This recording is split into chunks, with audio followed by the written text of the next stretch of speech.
100 jours de guerre, 26 annonces de paix imminentes, et hier soir, Donald Trump a dit que dans 2 semaines, c'est la victoire totale et le marché l'a cru. Encore cru. Oui, on va parler de ça parce que ça devient complètement débile. Donc, ça fait 100 jours. 100 jours de guerre ou 100 jours de cessez-le-feu en mode bullshit, on a quand même le droit de se tirer dessus. 100 jours de détroit d'Ormuz bloqué, 100 jours de pétrole à 90 $ et plus. Et hier soir, Donald Trump a organisé un rassemblement virtuel pour les républicains de Caroline du Sud, en plus de se faire siffler au Madison Square Garden.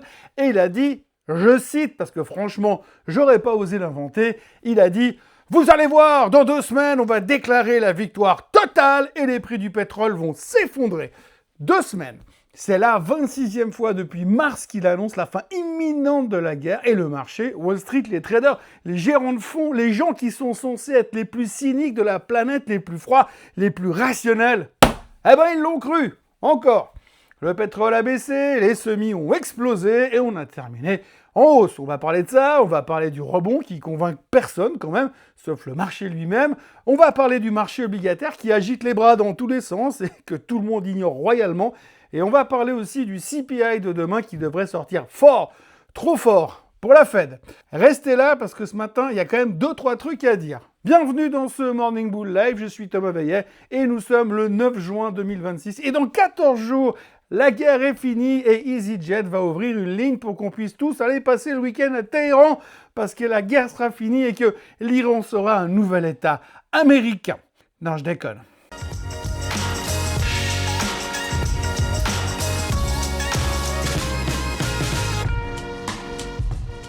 Cette émission vous est présentée par Swissquote. Alors avant toute chose, ce que vous allez entendre et voir dans cette vidéo n'est pas un conseil financier, c'est mon avis, mon analyse et parfois mon humeur du jour. Par contre, si vous voulez comprendre la bourse, là, vous êtes au bon endroit. Commençons donc par les chiffres. Lundi, le S&P a repris 0,3%, le Nasdaq 0,86%, le Dow Jones était en baisse de 0,16% et le SOX, notre ami le SOX, l'indice des semi-conducteurs termine en hausse de 5,6%. Voilà, vous avez compris ce que ça veut dire, ce que ces chiffres cachent. 3 secteurs dans le vert sur 11, le reste du marché, pouf, dans le rouge.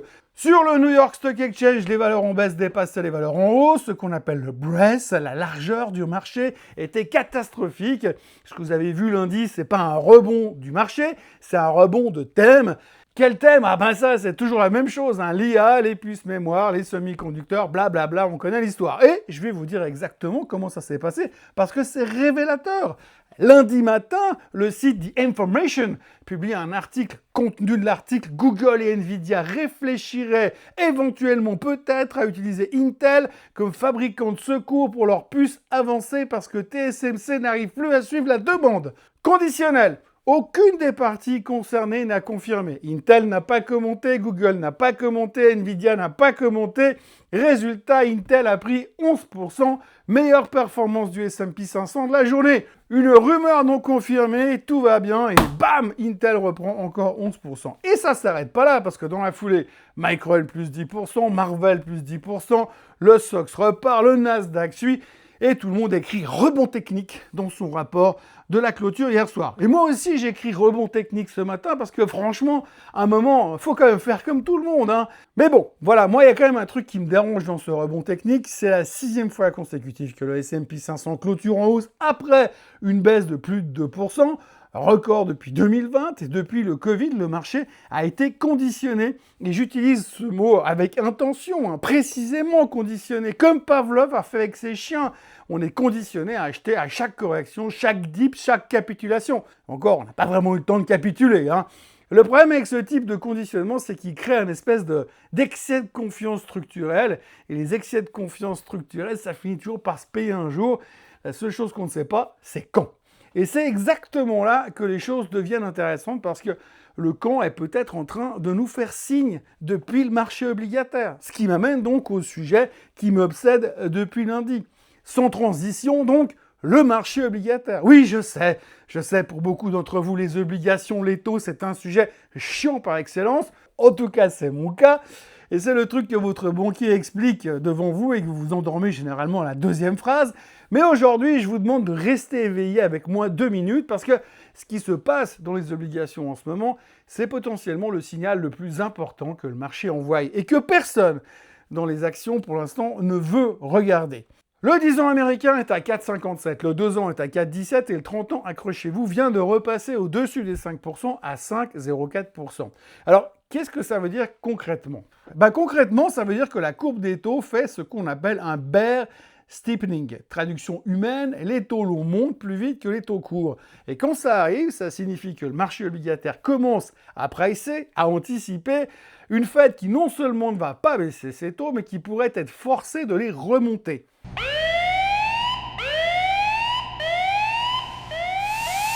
Ce qui d'ailleurs paraît de plus en plus évident. Souvenez-vous, il y a 3 ans, tout le monde attendait le pivot de Powell, le moment où la Fed allait devenir accommodante, baisser les taux et alimenter le bull market. Le pivot est arrivé timidement.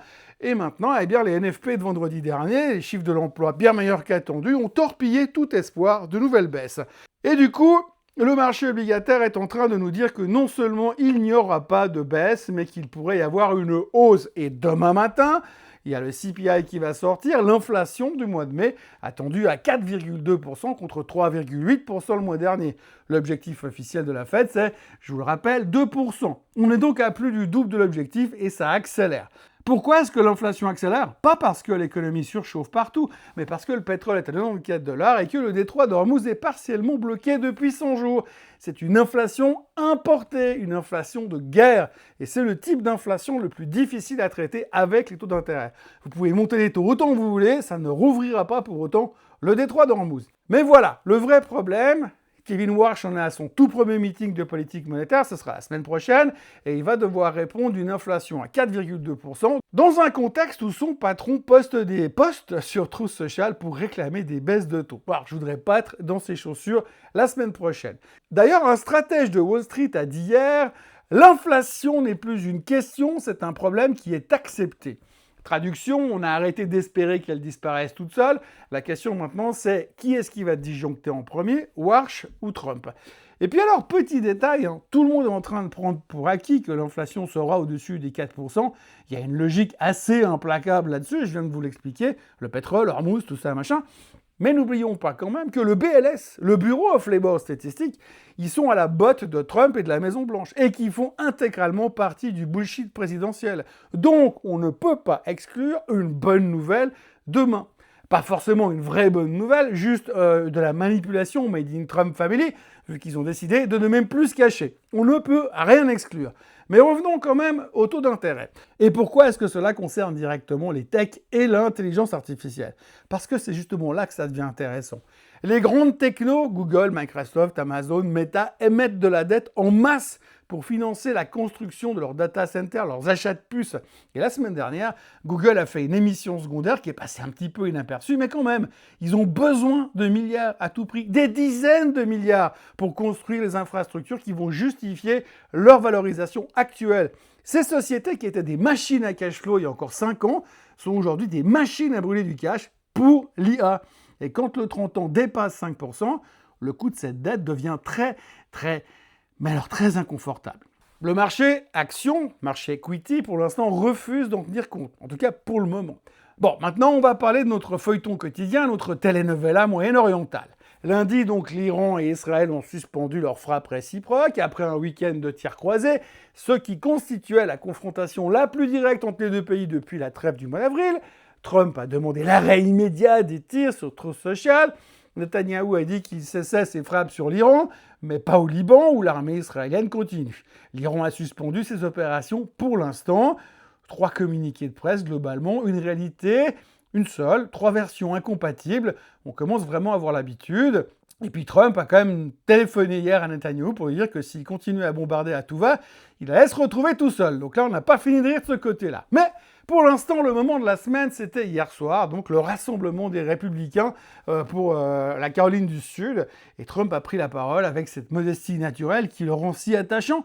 Et donc, il a déclaré que les États-Unis vont déclarer la victoire totale dans les 2 prochaines semaines et que les prix du pétrole vont s'effondrer. 100 jours de guerre, 26 annonces d'accords imminents depuis mars et maintenant la victoire totale dans 2 semaines. Ce qui est fascinant, vraiment fascinant, c'est que le marché continue de réagir.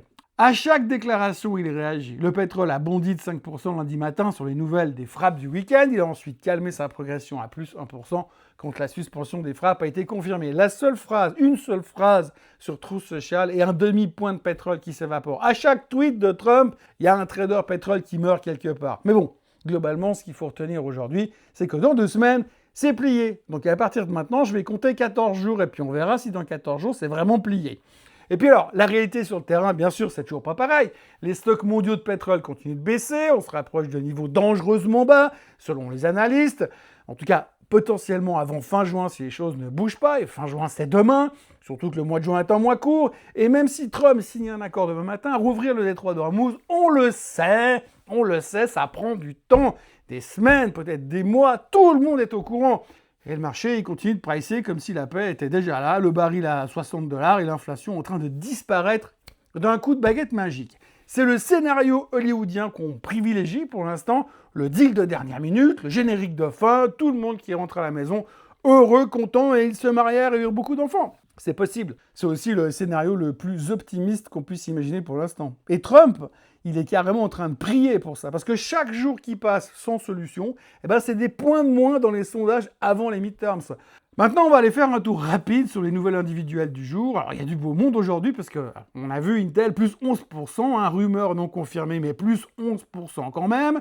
Personne n'a commenté, mais plus 11% quand même. J'ai rien à ajouter, si ce n'est que la peur de rater le train, le fameux FOMO, est actuellement à des niveaux que même 1999 n'avait pas atteints. Apple, hier soir, a fait sa WWDC, c'est pas un match de catch, et c'est juste la présentation des nouveaux produits. Ils ont présenté le nouveau Siri, la nouvelle plateforme Apple Intelligence. L'action est terminée en baisse de 1,9%. On a vendu la nouvelle, bien sûr, grand classique. Mais ce qui est vraiment intéressant, c'est ce que Apple n'a pas pu annoncer. Et Siri ne sera pas disponible sur iPhone et iPad dans l'Union européenne. Oui, parce que les clowns de la Commission européenne, les mêmes qui ont développé le bouchon qui reste accroché à la bouteille et qui se plante dans votre nez, ils ont refusé le compromis proposé. Nous, par contre, on l'aura en Suisse parce qu'on n'est pas dans l'Europe. Ouf!